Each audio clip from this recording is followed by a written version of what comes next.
Colour వచ్చేదాకా వేయించుకోవాలి లో ఫ్లేమ్లోనే. ఇప్పుడు పల్లీలు వేయించుకుందాం. ఇదే ప్యాన్లో ఫ్లాక్స్ సీడ్స్ వేసి లో ఫ్లేమ్ పెట్టుకొని వేయించుకోవాలి. ఇలా వేగాక స్టవ్ ఆఫ్ చేసుకొని చల్లార్చుకోవాలి.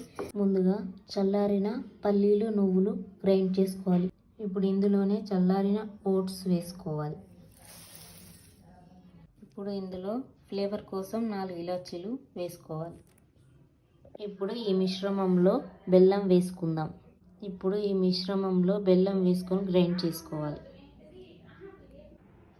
ఇప్పుడు వేడి చేసి చల్లార్చుకున్న ఆవు నెయ్యి వేసుకొని పట్టుకోవాలి కొద్ది కొద్దిగా. ఇలా గ్రైండ్ చేసుకున్న మిశ్రమాన్ని ఒక బౌల్లోకి తీసుకోవాలి. చూడండి, మిక్సీ పట్టాక ఇలా తయారవుతుంది. దీన్ని లడ్డూలు కట్టుకోవడమే. సో లడ్డు ఇలా వస్తుంది. ఎంతో రుచికరమైన లడ్డు రెడీ.